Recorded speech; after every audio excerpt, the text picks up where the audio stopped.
Chapter 39 of The Tenant of Wildfell Hall, by Anne Brontë. My greatest source of uneasiness, in this time of trial, was my son, whom his father and his father's friends delighted to encourage in all the embryo vices a little child can show, and to instruct in all the evil habits he could acquire. In a word, to make a man of him was one of their staple amusements, and I need say no more to justify my alarm on his account, and my determination to deliver him, at any hazard, from the hands of such instructors. I first attempted to keep him always with me, or in the nursery, and gave Rachel particular injunctions never to let him come down to dessert as long as these gentlemen stayed. But it was no use. These orders were immediately countermanded and overruled by his father. He was not going to have the little fellow mope to death between an old nurse and a cursed fool of a mother. So the little fellow came down every evening in spite of his cross mamma, and learned to tipple wine like papa, to swear like Mr. Hattersley, and to have his own way like a man, and sent mamma to the devil when she tried to prevent him. To see such things done with the roguish naivete of that pretty little child, and hear such things spoken by that small infantile voice, was as peculiarly piquant and irresistibly droll to them as it was inexpressibly distressing and painful to me. And when he had set the table in a roar, he would look round delightedly upon them all, and add his shrill laugh to theirs. But if that beaming blue eye rested on me, its light would vanish for a moment, and he would say, in some concern, "Mamma, why don't you laugh? Make her laugh, papa, she never will." Hence I was obliged to stay among these human brutes, watching an opportunity to get my child away from them, instead of leaving them immediately after the removal of the cloth, as I should always otherwise have done. He was never willing to go, and I frequently had to carry him away by force, for which he thought me very cruel and unjust, and sometimes his father would insist upon my letting him remain, and then I would leave him to his kind friends, and retire to indulge my bitterness and despair alone, or to rack my brains for a remedy to this great evil. But here again I must do Mr. Hargrave the justice to acknowledge that I never saw him laugh at the child's misdemeanours, nor heard him utter a word of encouragement to his aspirations after manly accomplishments. But when anything very extraordinary was said or done by the infant profligate, I noticed, at times, a peculiar expression in his face that I could neither interpret nor define. A slight twitching about the muscles of the mouth, a sudden flash in the eye, as he darted a sudden glance at the child, and then at me. And then I could fancy there arose a gleam of hard, keen, sombre satisfaction in his countenance, at the look of impotent wrath and anguish he was too certain to behold in mine. But on one occasion, when Arthur had been behaving particularly ill, and Mr. Huntingdon and his guests had been particularly provoking and insulting to me in their encouragement of him, and I particularly anxious to get him out of the room, and on the very point of demeaning myself by a burst of uncontrollable passion, Mr. Hargrave suddenly rose from his seat, with an aspect of stern determination, lifted the child from his father's knee, where he was sitting half tipsy, cocking his head and laughing at me, and execrating me with words he little knew the meaning of, handed him out of the room, and setting him down in the hall, held the door open for me, gravely bowed as I withdrew, and closed it after me. I heard high words exchanged between him and his already half inebriated host as I departed, leading away my bewildered and disconcerted boy. But this should not continue. My child must not be abandoned to this corruption. Better far that he should live in poverty and obscurity with a fugitive mother, than in luxury and affluence with such a father. These guests might not be with us long, but they would return again, and he, the most injurious of the whole, his child's worst enemy, would still remain. I could endure it for myself, but for my son it must be borne no longer. The world's opinion and the feelings of my friends must be alike unheeded here at least, alike unable to deter me from my duty. But where should I find an asylum, and how obtain subsistence for us both? Oh, I would take my precious charge at early dawn, take the coach to M, flee to the port of, cross the Atlantic, and seek a quiet, humble home in New England, where I would support myself and him by the labour of my hands. The palette and the easel, my darling playmates once, must be my sober toil fellows now.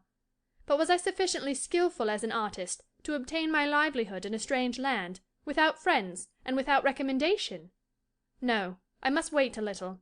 I must labour hard to improve my talent, and to produce something worth while as a specimen of my powers, something to speak favourably for me, whether as an actual painter or a teacher. Brilliant success, of course, I did not look for, but some degree of security from positive failure was indispensable. I must not take my son to starve. And then I must have money for the journey, the passage, and some little to support us in our retreat, in case I should be unsuccessful at first, and not too little either, for who could tell how long I might have to struggle with the indifference or neglect of others, or my own inexperience or inability to suit their tastes? What should I do then? Apply to my brother, and explain my circumstances and my resolves to him? No, no, even if I told him all my grievances, which I should be very reluctant to do, he would be certain to disapprove of the step. It would seem like madness to him, as it would to my uncle and aunt, or to Millicent. No, I must have patience, and gather a hoard of my own. Rachel should be my only confidant. I thought I could persuade her into the scheme, and she should help me, first, to find out a picture dealer in some distant town. Then, through her means, I would privately sell what pictures I had on hand that would do for such a purpose, and some of those I should thereafter paint. Besides this, I would contrive to dispose of my jewels, not the family jewels, but the few I brought with me from home, and those my uncle gave me on my marriage. A few months' arduous toil might well be borne by me, with such an end in view, and in the interim my son could not be much more injured than he was already. Having formed this resolution, I immediately set to work to accomplish it. I might possibly have been induced to wax cool upon it afterwards, or perhaps to keep weighing the pros and cons in my mind till the latter overbalanced the former, and I was driven to relinquish the project altogether, or delay the execution of it, to an indefinite period, had not something occurred to confirm me in that determination, to which I still adhere, which I still think I did well to form, and shall do better to execute. Since Lord Loughborough's departure, I had regarded the library as entirely my own, a secure retreat at all hours of the day. None of our gentlemen had the smallest pretensions to a literary taste, except Mr. Hargrave, and he, at present, was quite contented with the newspapers and periodicals of the day. And if, by any chance, he should look in here, I felt assured he would soon depart on seeing me, for instead of becoming less cool and distant towards me, he had become decidedly more so since the departure of his mother and sisters, which is just what I wished. Here then I set up my easel, and here I worked at my canvas from daylight till dusk, with very little intermission, saving when pure necessity, or my duties to little Arthur, called me away. For I still thought proper to devote some portion of every day exclusively to his instruction and amusement. But, contrary to my expectation, on the third morning, while I was thus employed, Mr. Hargrave did look in, and did not immediately withdraw on seeing me. He apologized for his intrusion, and said he was only come for a book, but when he had got it, he condescended to cast a glance over my picture. Being a man of taste, he had something to say on this subject as well as another, and having modestly commented on it, without much encouragement from me, he proceeded to expatiate on the art in general. Receiving no encouragement in that either, he dropped it, but did not depart. "You don't give us much of your company, Mrs. Huntingdon," observed he, after a brief pause, during which I went on coolly mixing and tempering my colours. "and I cannot wonder at it, for you must be heartily sick of us all. I myself am so thoroughly ashamed of my companions, and so weary of their irrational conversation and pursuits, now that there is no one to humanize them and keep them in check, since you have justly abandoned us to our own devices, that I think I shall presently withdraw from amongst them, probably within this week, and I cannot suppose you will regret my departure." He paused. I did not answer. "Probably," he added with a smile, "your only regret on the subject will be that I do not take all my companions along with me. I flatter myself, at times, that though among them, I am not of them. But it is natural that you should be glad to get rid of me. I may regret this, but I cannot blame you for it." "I shall not rejoice at your departure, for you can conduct yourself like a gentleman," said I, thinking it but right to make some acknowledgment for his good behaviour. "But I must confess I shall rejoice to bid adieu to the rest, inhospitable as it may appear." "No one can blame you for such an avowal," replied he gravely. "not even the gentlemen themselves, I imagine. I'll just tell you," he continued, as if actuated by a sudden resolution, "what was said last night in the dining-room after you left us. Perhaps you will not mind it, as you are so very philosophical on certain points," he added with a slight sneer. "They were talking about Lord Loughborough, and his delectable lady, the cause of whose sudden departure is no secret amongst them, and her character is so well known to them all, that, nearly related to me as she is, I could not attempt to defend it. Curse me, he muttered, par parenthesis, if I don't have vengeance for this. If the villain must disgrace the family, must he blazon it abroad to every low-bred knave of his acquaintance? I beg your pardon, Mrs. Huntingdon. Well, they were talking of these things, and some of them remarked that, as she was separated from her husband, he might see her again when he pleased.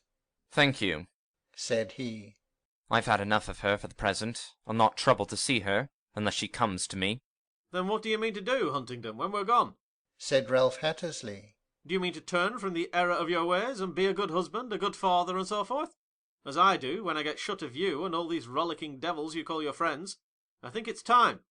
And your wife is 50 times too good for you, you know." And he added some praise of you, which you would not thank me for repeating, nor him for uttering, proclaiming it aloud as he did, without delicacy or discrimination, in an audience where it seemed profanation to utter your name, himself utterly incapable of understanding or appreciating your real excellences. Huntingdon, meanwhile, sat quietly drinking his wine, or looking smilingly into his glass, and offering no interruption or reply, till Hattersley shouted out, "Do you hear me, man?" "Yes. Go on," said he. "Nay, I've done," replied the other. "I only want to know if you intend to take my advice." "What advice?" "To turn over a new leaf, you double-dyed scoundrel!" shouted Ralph. "And beg your wife's pardon, and be a good boy for the future." "My wife? What wife? I have no wife," replied Huntingdon, looking innocently up from his glass. "Or if I have, look you, gentlemen, I value her so highly that any one among you that can fancy her may have her, and welcome. You may, by Jove, and my blessing into the bargain." Someone asked if he really meant what he said, upon which he solemnly swore he did, and no mistake. What do you think of that, Mrs. Huntingdon? asked Mr. Hargrave, after a short pause, during which I had felt he was keenly examining my half-averted face. "I say," replied I, calmly, "that what he prizes so lightly will not be long in his possession." You cannot mean that you will break your heart and die for the detestable conduct of an infamous villain like that? "By no means. My heart is too thoroughly dried to be broken in a hurry, and I mean to live as long as I can." Will you leave him, then? "Yes." When and how? asked he, eagerly. "When I am ready, and how I can manage it most effectually." But your child? "My child goes with me." He will not allow it. "I shall not ask him." Ah, then, it is a secret flight you meditate. But with whom, Mrs. Huntingdon? "With my son, and possibly his nurse." Alone and unprotected? But where can you go? What can you do? He will follow you and bring you back." "I have laid my plans too well for that. Let me once get clear of Grassdale, and I shall consider myself safe." Mr. Hargrave advanced one step towards me, looked me in the face, and drew in his breath to speak. But that look, that heightened colour, that sudden sparkle of the eye, made my blood rise in wrath. I abruptly turned away, and snatching up my brush, began to dash away at my canvas with rather too much energy for the good of the picture. "Mrs. Huntingdon," said he, with bitter solemnity, "you are cruel. Cruel to me, cruel to yourself." "Mr. Hargrave, remember your promise." "I must speak. My heart will burst if I don't. I have been silent long enough, and you must hear me," cried he, boldly intercepting my retreat to the door. "You tell me you owe no allegiance to your husband. He openly declares himself weary of you, and calmly gives you up to anybody that will take you. You are about to leave him. No one will believe that you go alone. All the world will say, she has left him at last, and who can wonder at it? Few can blame her, fewer still can pity him. But who is the companion of her flight? Thus you will have no credit for your virtue, if you call it such. Even your best friends will not believe in it, because it is monstrous, and not to be credited but by those who suffer from the effects of it such cruel torments that they know it to be indeed reality. But what can you do in the cold, rough world alone? You, a young and inexperienced woman, delicately nurtured and utterly—" "In a word," You would advise me to stay where I am, interrupted I. Well, I'll see about it, By all means leave him. cried he earnestly. But not alone, Helen. Let me protect you. Never, while heaven spares my reason, replied I, snatching away the hand he had presumed to seize and press between his own. But he was in for it now. He had fairly broken the barrier. He was completely roused, and determined to hazard all for victory. I must not be denied, exclaimed he vehemently, and seizing both my hands, he held them very tight, but dropped upon his knee, and looked up in my face with a half-imploring, half-imperious gaze. You have no reason now. You are flying in the face of heaven's decrees. God has designed me to be your comfort and protector. I feel it. I know it as certainly as if a voice from heaven declared, Ye twain shall be one flesh, and you spurn me from you. Let me go, Mr. Hargrave, said I sternly, but he only tightened his grasp. Let me go, I repeated, quivering with indignation. His face was almost opposite the window as he knelt. With a slight start, I saw him glance towards it, and then a gleam of malicious triumph lit up his countenance. Looking over my shoulder, I beheld a shadow just retiring round the corner. That is Grimsby, said he deliberately. He will report what he has seen to Huntingdon and all the rest, with such embellishments as he thinks proper. He has no love for you, Mrs. Huntingdon, no reverence for your sex, no belief in virtue, no admiration for its image. He will give such a version of this story as will leave no doubt at all about your character in the minds of those who hear it. Your fair fame is gone, and nothing that I or you can say can ever retrieve it. But give me the power to protect you, and show me the villain that dares to insult. No one has ever dared to insult me as you are doing now, said I, at length releasing my hands and recoiling from him. I do not insult you, cried he. I worship you. You are my angel, my divinity. I lay my powers at your feet, and you must and shall accept them, he exclaimed, impetuously starting to his feet. I will be your consoler and defender, and if your conscience upbraid you for it, say I overcame you, and you could not choose but yield. I never saw a man go terribly excited. He precipitated himself towards me. I snatched up my palette-knife and held it against him. This startled him. He stood and gazed at me in astonishment. I dare say I looked as fierce and resolute as he. I moved to the bell and put my hand upon the cord. This tamed him still more. With a half-authoritative, half-deprecating wave of the hand, he sought to deter me from ringing. "Stand off, then," said I. He stepped back. "And listen to me. I don't like you," I continued, as deliberately and emphatically as I could, to give the greater efficacy to my words. "And if I were divorced from my husband, or if he were dead, I would not marry you. There now, I hope you're satisfied."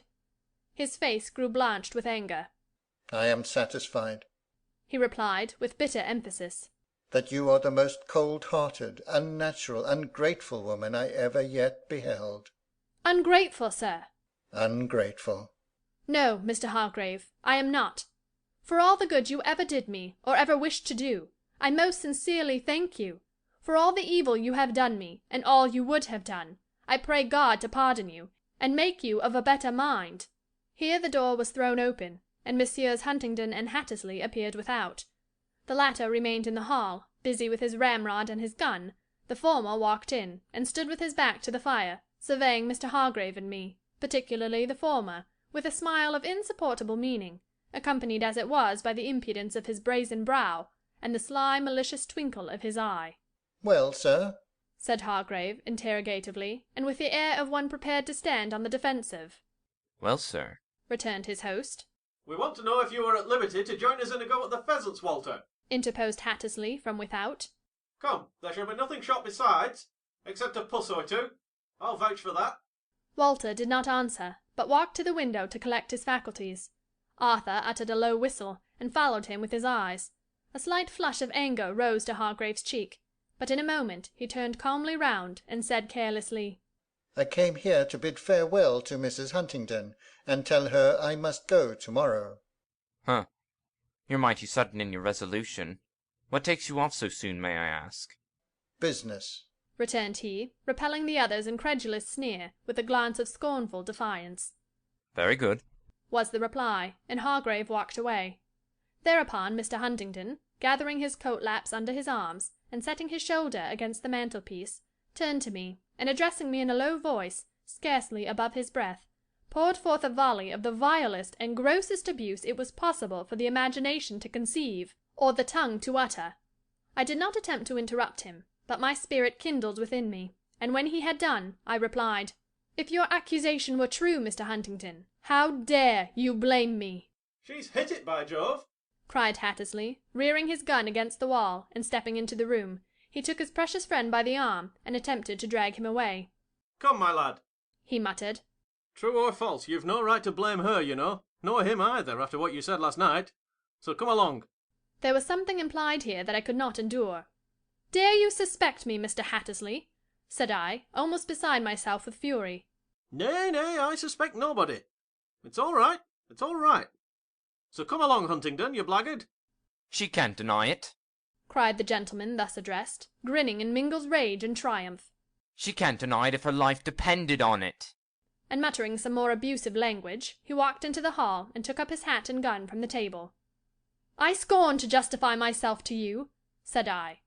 "But you," turning to Hattersley, "if you presume to have any doubts on the subject, ask Mr. Hargrave." At this they simultaneously burst into a rude laugh that made my whole frame tingle to the fingers' ends. "Where is he? I'll ask him myself," said I, advancing towards them. Suppressing a new burst of merriment, Hattersley pointed to the outer door. It was half open. His brother-in-law was standing on the front without. "Mr. Hargrave, will you please to step this way?" said I. He turned and looked at me in grave surprise. "Step this way, if you please," I repeated, in so determined a manner that he could not, or did not, choose to resist its authority. Somewhat reluctantly he ascended the steps and advanced a pace or two into the hall. "And tell those gentlemen," I continued, "these men, whether or not I yielded to your solicitations." I don't understand you, Mrs. Huntingdon. "You do understand me, sir, and I charge you, upon your honour as a gentleman, if you have any, to answer truly.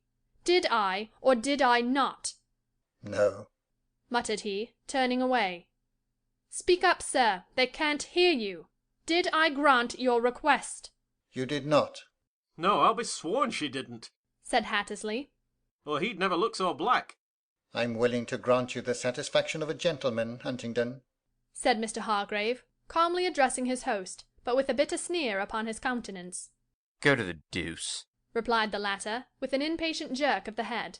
Hargrave withdrew with a look of cold disdain, saying, You know where to find me, should you feel disposed to send a friend. Muttered oaths and curses were all the answer this intimation obtained. "Now, Huntingdon, you see," said Hattersley. "clear as the day." "I don't care what he sees," said I, "or what he imagines. But you, Mr. Hattersley, when you hear my name belied and slandered, will you defend it?" "I will." I instantly departed, and shut myself into the library. What could possess me to make such a request of such a man I cannot tell. But drowning men catch at straws. They had driven me desperate between them. I hardly knew what I said. There was no other to preserve my name from being blackened and aspersed among this nest of boon companions, and through them, perhaps, into the world. And beside my abandoned wretch of a husband, the base malignant Grimsby, and the false villain Hargrave, this boorish ruffian, coarse and brutal as he was, shone like a glow-worm in the dark among its fellow-worms. What a scene was this! Could I ever have imagined that I should be doomed to bear such insults under my own roof, to hear such things spoken in my presence, nay, spoken to me, and of me, and by those who arrogated to themselves the name of gentlemen? And could I have imagined that I should have been able to endure it as calmly, and to repel their insults as firmly and as boldly as I had done? A hardness such as this is taught by rough experience and despair alone. Such thoughts as these chased one another through my mind as I paced to and fro the room, and longed, oh, how I longed, to take my child and leave them now, without an hour's delay. But it could not be. There was work before me, hard work, that must be done. Then let me do it, said I, and lose not a moment in vain repinings and idle chafings against my fate, and those who influence it. and conquering my agitation with a powerful effort, I immediately resumed my task, and laboured hard all day. Mr. Hargrave did depart on the morrow, and I have never seen him since. The others stayed on for 2 or 3 weeks longer, but I kept aloof from them as much as possible, and still continued my labour, and have continued it, with almost unabated ardour, to the present day. I soon acquainted Rachel with my design, confiding all my motives and intentions to her ear, and, much to my agreeable surprise, found little difficulty in persuading her to enter into my views. She is a sober, cautious woman, but she so hates her master, and so loves her mistress and her nursling, that after several ejaculations, a few faint objections, and many tears and lamentations, that I should be brought to such a pass, she applauded my resolution, and consented to aid me with all her might, on one condition only, that she might share my exile. Otherwise she was utterly inexorable, regarding it as perfect madness for me and Arthur to go alone.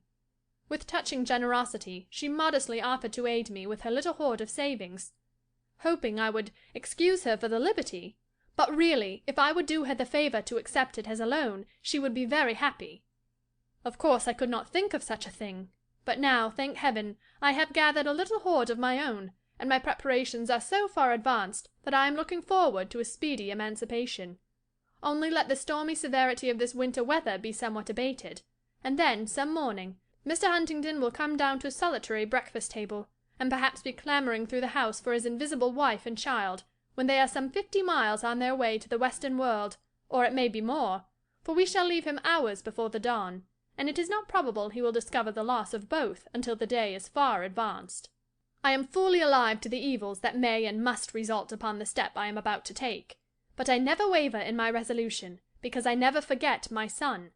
It was only this morning, while I pursued my usual employment, he was sitting at my feet, quietly playing with the shreds of canvas I had thrown upon the carpet, but his mind was otherwise occupied, for in a while he looked up wistfully in my face, and gravely asked, "Mamma, why are you wicked?" "Who told you I was wicked, love?" "Rachel." "No, Arthur, Rachel never said so, I am certain." "Well, then, it was papa," replied he, thoughtfully. Then, after a reflective pause, he added, "At least, I'll tell you how it was I got to know. When I'm with papa, if I say mamma wants me, or mamma says I'm not to do something that he tells me to do, he always says, 'Mamma be damned.' And Rachel says it's only the wicked people that are damned. So, mamma, that's why I think you must be wicked, and I wish you wouldn't." "My dear child, I am not. Those are bad words, and wicked people often say them of others better than themselves. Those words cannot make people be damned, nor show that they deserve it. God will judge us by our own thoughts and deeds, not by what others say about us. And when you hear such words spoken, Arthur, remember never to repeat them. It is wicked to say such things of others, not to have them said against you." "Then it's papa that's wicked," said he, ruefully. "Papa is wrong to say such things, and you will be very wrong to imitate him, now that you know better." "What is imitate?" "To do as he does." "Does he know better?" "Perhaps he does, but that is nothing to you." "If he doesn't, you ought to tell him, mamma." "I have told him." The little moralist paused and pondered. I tried in vain to divert his mind from the subject. "I'm sorry papa's wicked," said he mournfully, at length, "for I don't want him to go to hell." And so saying he burst into tears. I consoled him with the hope that perhaps his papa would alter and become good before he died. But is it not time to deliver him from such a parent? End of Chapter 39.